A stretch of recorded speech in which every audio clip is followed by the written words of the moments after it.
boa tarde. Vamos dar início à nossa sessão Cronologia do Pensamento Urbanístico no Congresso da UFBA. É uma grande honra apresentar nosso trabalho de pesquisa nesse congresso que começou ontem com uma sessão extraordinária do Conselho Universitário do Salão Nobre da Reitoria, que rejeitou o programa Futuris por aclamação. Isso foi o melhor início possível para esse congresso. Infelizmente tem pouca gente aqui, mas eu imagino que sejam várias mesas e várias atividades acontecendo ao mesmo tempo, porque ontem o reitor falou que esse é o maior congresso da UFBA dos últimos anos. Então, eu sou coordenadora dessa pesquisa aqui na UFBA. Atualmente a gente tem equipe em todo o país, na UFRJ, onde começou essa pesquisa, na UNB, na UFMG, na Unicamp, na URGS, na USP, e agora aqui na Bahia também temos uma equipe na UNEB, e a equipe daqui também vai apresentar. A pesquisa será apresentada por bolsistas de iniciação científica, por mestrandos, doutorandos da UFBA e os bolsistas da UNEB. Eu vou chamá-los na ordem da apresentação, mas eles não vêm todos aqui, até porque vai esvaziar a plateia. Mas vou ler a ordem de apresentação. Então, começando Dilton Lopes, doutorando e professor aqui da Faculdade de Arquitetura, Ramon Martins, doutorando, Daniel Saboia, mestrando, Igor Gonçalves Queiroz, doutorando, Suzana Moreira, bolsista de iniciação científica, Rafaela Izelli, recém-mestre em arquitetura e urbanismo, Ana Luísa Freire, doutoranda, Adélia Belitar, bolsista de iniciação científica, Alissa Volpini, bolsista de iniciação científica, e da equipe da UNEB, que é coordenado pelo professor Luiz Antônio de Souza, que não pôde vir porque está com problema de saúde, Vinícius Rafael Viana Santos e Igor Monte da Silva. Então, eu vou passar a coordenação da mesa para o professor Dilton Lopes, que vai chamar todo mundo na ordem das apresentações, e agradeço aos presentes por estarem aqui prestigiando o nosso trabalho.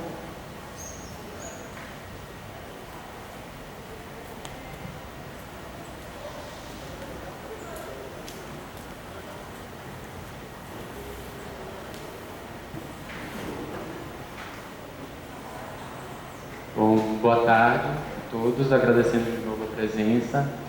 E eu vou tentar explicar um pouquinho a apresentação. Nós somos muitos, então eu vou tentar explicar um pouco os blocos e já vou chamando para compor a mesa. Então, primeiramente, agradecer, é uma felicidade estar aqui apresentando essa pesquisa, que tem um histórico de quase 20 anos, são 17 anos de pesquisa. E lembrando que, acho que desde o princípio, a vocação dessa pesquisa é a formação de jovens pesquisadores, né? Então, passados esses 17 anos, muitos deles entraram no mestrado, entraram no doutorado, se tornaram professores desta instituição e de outras pelo Brasil. Então, a gente vê essa pesquisa com muita felicidade e é aqui apresentada hoje. Ed chegou. Ed também é da pesquisa. Se quiser, pode compor a mesa. Então, acho que nesse cenário cada vez mais de institucionalização da violência que a gente vê no país, eu acho que é uma resposta que o nosso grupo dá um pouco. A apresentação desse trabalho, a apresentação da nossa rotina, das nossas práticas, é um pouco do que a gente tem a mostrar frente a tudo isso. Então, explicando a apresentação, primeiramente a gente vai falar um pouco sobre a pesquisa em si, sobre o histórico da pesquisa, dando um pouquinho de historicidade e apontando dimensões prospectivas, o que é que a gente está fazendo agora e quais são as nossas intenções para os próximos anos.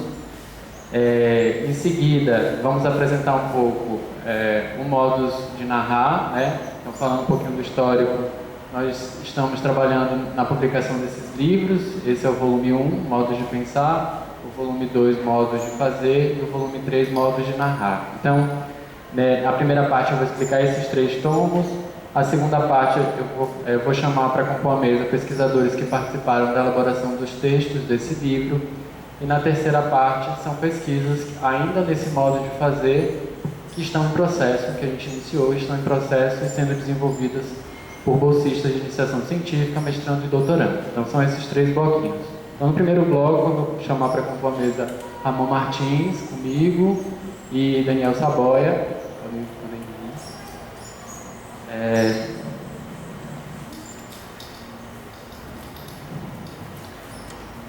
Então, o intuito desse primeiro bloco é apresentar um pouco a historicidade da pesquisa, né, desses 17 anos, falando de como a intenção inicial e ao longo de todo esse tempo é a formação de jovens pesquisadores, né, a vocação da pesquisa é essa, e paralelo a isso a gente alimenta, a partir da produção desses pesquisadores, uma plataforma online, deixa eu ver aqui, que é o nosso site.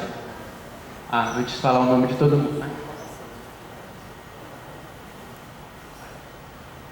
Falar um pouquinho o nome das pessoas que não estão aqui, né? Leandro Cruz é o professor daqui da faculdade, ele está em doutoramento, em licença e doutorado lá na UNB. Tiago Silva, nosso bolsista de apoio técnico, que também não está presente aqui, além das outras equipes que Paola já falou, que são de diversos lugares do Brasil, né? Somos 8 equipes hoje compondo a plataforma da cronologia. Então, essa é mais ou menos a nossa homepage da plataforma da cronologia do urbanismo.ufpa.br, e a gente tem alimentado, ao longo desses 17 anos, essa plataforma com a produção de verbetes que vão compor tanto as cronologias, que dá para ver ali em cima, né, desde 1800 a 2050, quanto as nebulosas, que são esses pontinhos aqui, essas constelações que compõem as nebulosas do pensamento urbanístico. Então a gente tem elencado nessa plataforma centenas de verbetes, né, verbetes que estão relacionados a projetos, a eventos, a publicações e a fatos relevantes em torno do pensamento urbanístico e que servem para pesquisadores de várias partes do país terem como material de pesquisa, né, uma iniciação a diversos assuntos, e os pesquisadores de todos esses grupos alimentam a produção desses verbetes. Essa é a nossa dimensão pública, né? Quando a gente publiciza o nosso trabalho, alimentando essa plataforma e produzindo esses verbetes. Para além disso, nós temos as reuniões e temos o pensamento em desenvolvimento de como alimentar, como narrar, como, de alguma maneira, fazer reflexivamente a escrita dessa história do pensamento urbanístico. Lembrando um pouco da historicidade da pesquisa. Tem que falar do encontro de Margarete, né? A professora Margarete da Silva Pereira com Paola, lá na UFRJ, quando eles trabalharam juntos. Naquela época existia um trabalho em torno das antologias, né? Da reunião de textos fundamentais para a reverberação do pensamento urbanístico.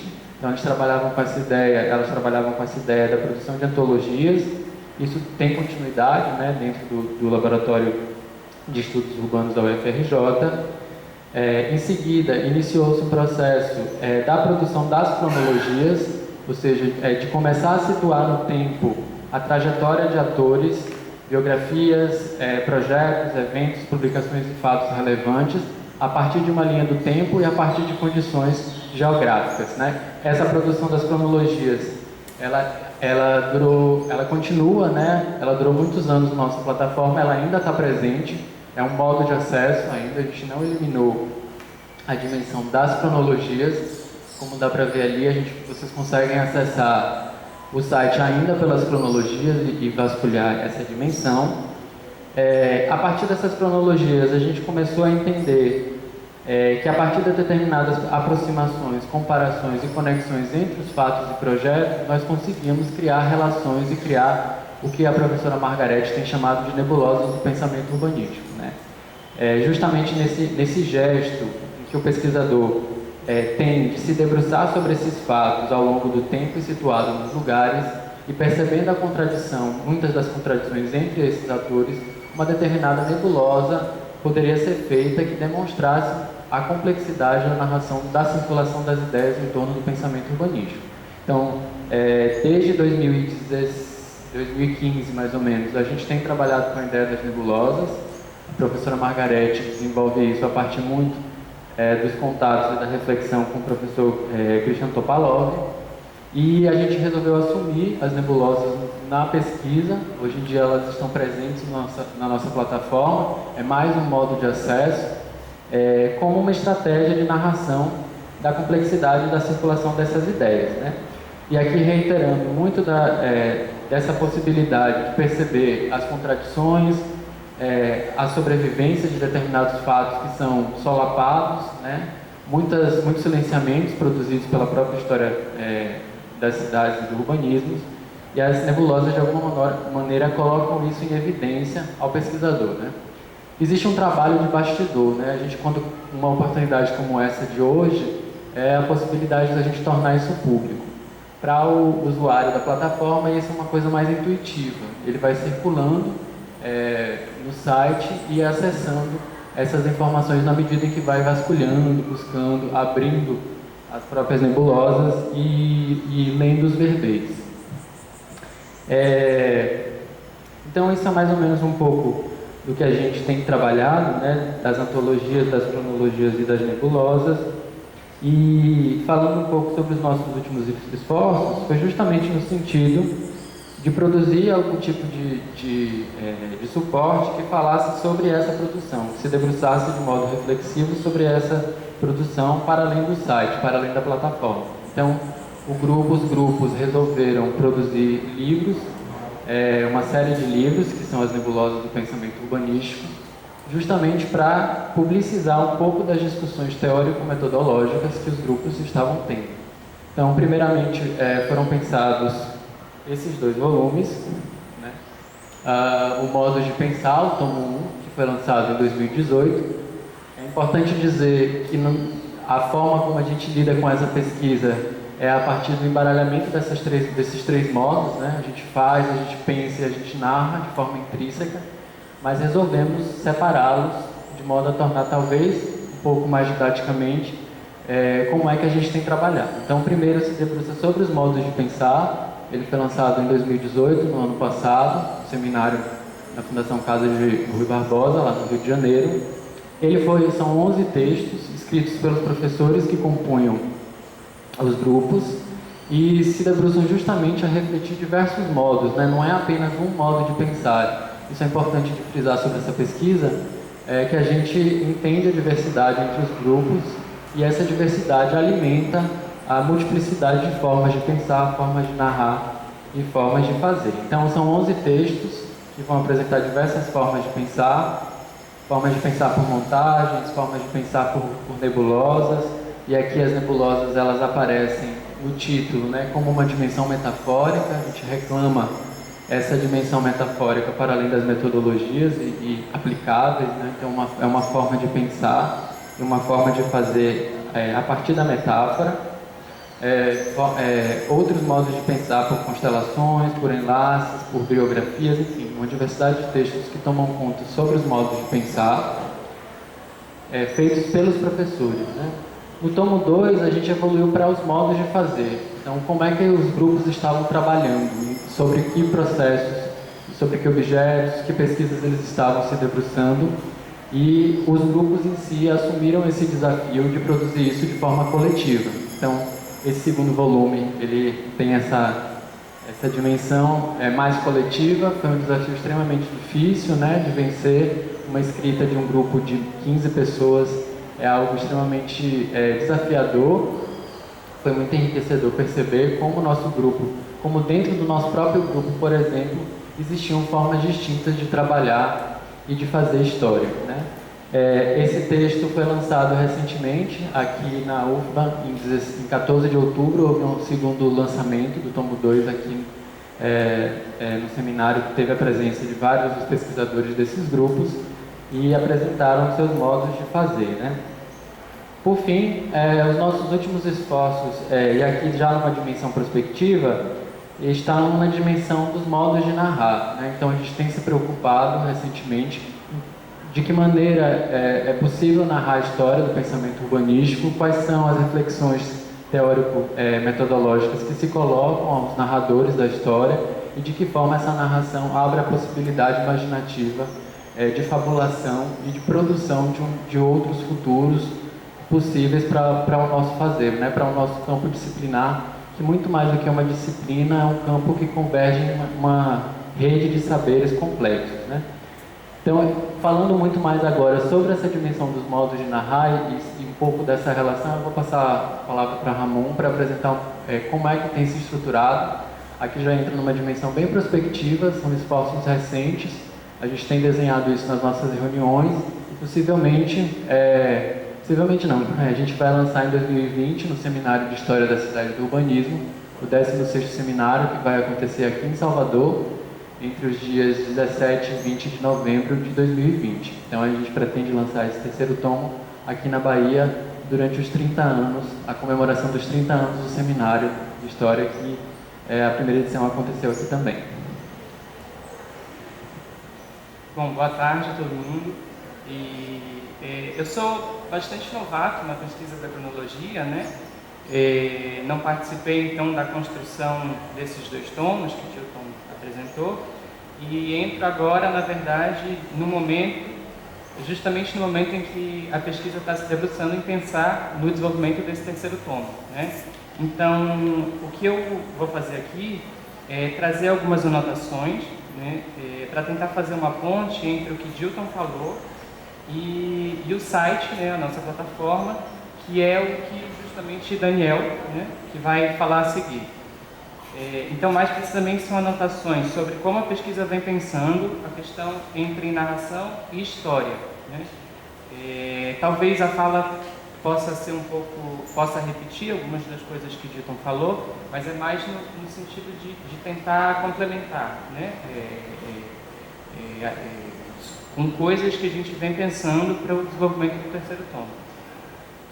Bom, uma grande questão posta em debate desde sempre pela cronologia é a relação entre narração e história, né? No sentido do questionamento constante sobre os mais habituais e mais improváveis modos de narrar a complexidade inerente às relações entre projetos, publicações, eventos e fatos relevantes, possíveis de serem aproximados ao pensamento urbanístico. A pesquisa centrada na historiografia do pensamento urbanístico, com foco na circulação das ideias, e tem por objetivo principal subsidiar uma história intelectual do urbanismo, de modo a trazer novas perspectivas de análise e novos recortes no movimento de revisão historiográfica em torno desse campo disciplinar. Sua ambição mais relevante não é desenvolver simplesmente uma linha do tempo propriamente dita, mas, graças também à linha do tempo, chamar a atenção para a circulação sistêmica e muitas vezes sincrônica ou anacrônica de dados entre determinados círculos urbanísticos, formando vastas redes de intercâmbio e também de disputa ou conflito intelectual, acadêmico, científico e artístico que atuam de maneira complexa. Isso justamente é um trecho, né, presente num dos textos do primeiro tomo, né? A pesquisa, então, ela se propõe a desenvolver e a pôr em relações de proximidades espécies de cartografias historiográficas que nos dão abertura a múltiplas possibilidades de entendimento das ideias constituintes do pensamento urbanístico. Cartografias que justamente possuem o interesse de nos indicar, mais do que uma leitura histórica única e inequívoca, a fundar um amplo pensamento urbanístico. Por entendermos o próprio exercício e prática de escrita da história como ação intelectual que se desenrola no campo da política, das escolhas e dos jogos de visibilidade, nos concentramos em pensar narração e história de modo a nos furtar de uma tradição historicista vigorosamente ecoada pela perspectiva hegeliana de história.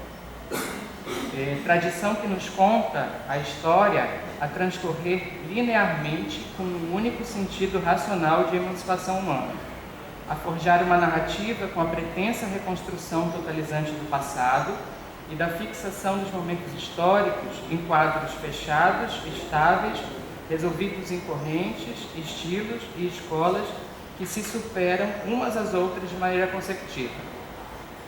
Sabemos muito bem das consequências desse modo de narrar, dos silenciamentos empreendidos sobre as disputas e dissensos históricos. Então, após a publicação dos 2 primeiros tomos da coleção Nebulosas do Pensamento Urbanístico, primeiro, modos de pensar, segundo, modos de fazer, A pesquisa se encontra no momento em que estamos pensando justamente os modos de narrar tais cartografias complexas de relações, né? Então a pesquisa se pergunta, como narrar? E aí, como narrar passa a ser a questão sobre a qual atualmente, com mais ênfase, nos debruçamos de forma teórica e metodológica, mas também é a questão enfrentada logo no início da pesquisa, do ponto de vista técnico, né? Do ponto de vista do suporte da narrativa e das inúmeras leituras que o próprio suporte tenta oferecer ao leitor. Quando se chegou na construção bastante singular do site, né, que é a nossa plataforma de publicização dos esforços coletivos de pesquisa. Então, foi e vem sendo desenhado por uma série de estratégias técnicas que nos possibilitem narrar os conjuntos de embates em torno de cada acontecimento histórico específico. O site como ele atualmente portanto, seria a princípio uma primeira ferramenta a nos possibilitar um modo ou outro de narrar as nebulosas do pensamento urbanístico. Então é a partir dessa plataforma técnica que a equipe da cronologia atualmente aqui na UFBA vai nos próximos meses pensar este modo de narrar por relações.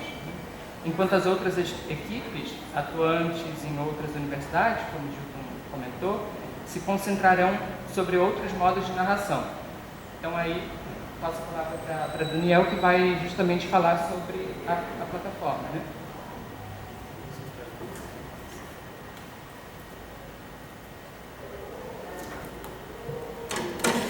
Boa tarde. Então, seguindo esse raciocínio que Gilton e Ramon começaram sobre, né, o papel do site em como a pesquisa vem tanto em ser esse lugar onde se compartilha e se publiciza o conteúdo da pesquisa, mas também onde se experimenta esses modos de narrar a partir dessa ferramenta técnica, dessa plataforma. Vou mostrar um pouco desse funcionamento ao longo desses anos da pesquisa e também a possibilidade de leitura que o site proporciona. O primeiro site ele foi montado em 2003. Essa não é a imagem do primeiro, a gente não tem a imagem do primeiro, mas nos primeiros sites era mais evidente existia essa leitura, essa forma de leitura e de construção a partir das cronologias.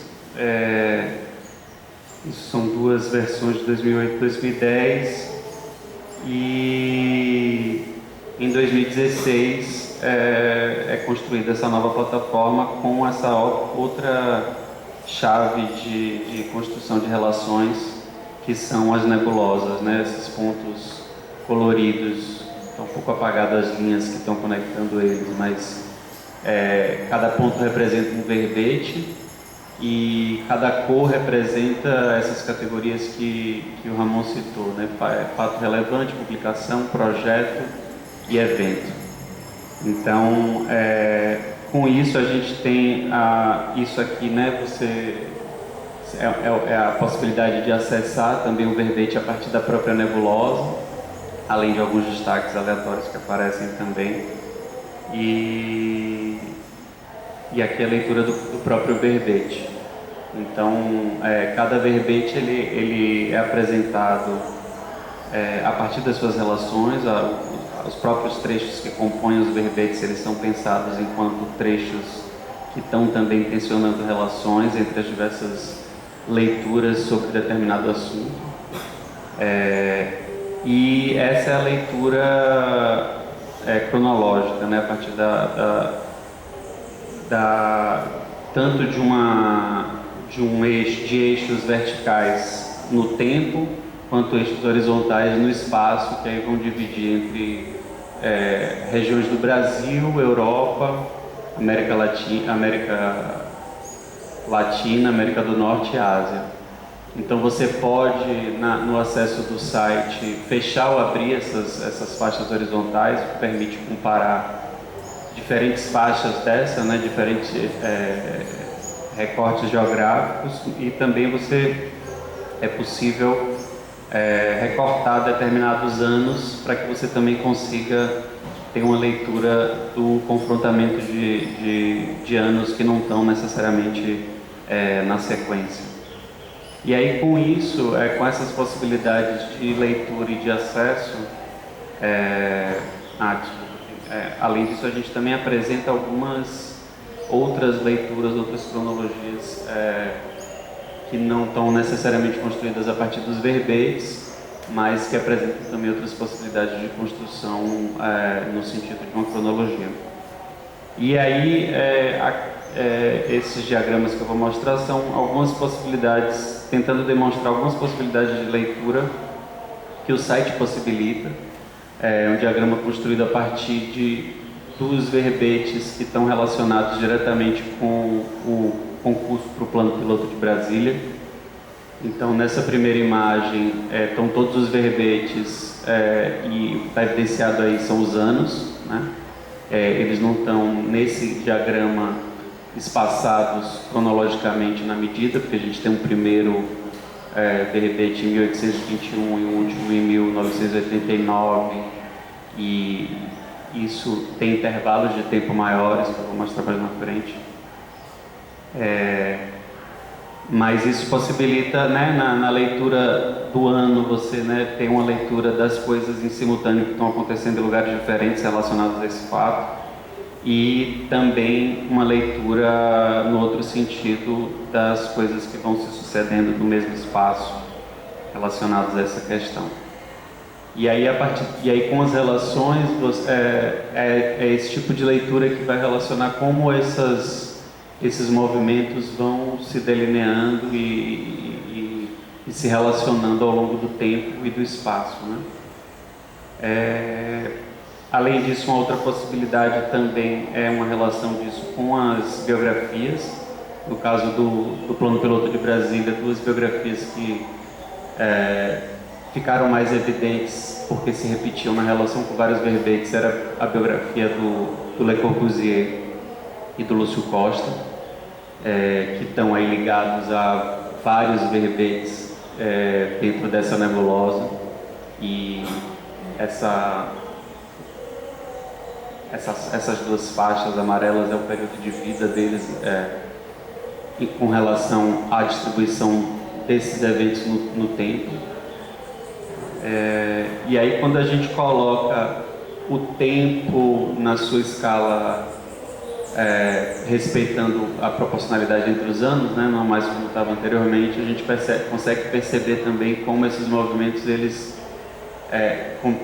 conseguem entender também o espaçamento, né, como lá no começo são algumas coisas pontuais e passa-se muito tempo com alguns eventos também, e aí essas coisas vão se intensificar mesmo ali próximo de 1956, que é quando acontece o concurso e aí todos os seus desdobramentos, enfim, a tentativa desses diagramas é um pouco demonstrar como a gente consegue, a partir do que o site apresenta, construir um pensamento no sentido da compreensão dessas nebulosas, que é a provocação que a pesquisa está colocando.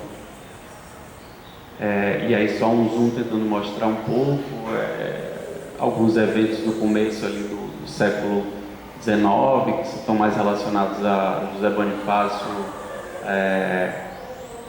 definindo a mudança da capital, indicando a mudança da capital para o interior, algumas coisas pontuais que vão se apontando até na década de 50, quando isso 50 e 60, quando isso se intensifica mais. Vamos para...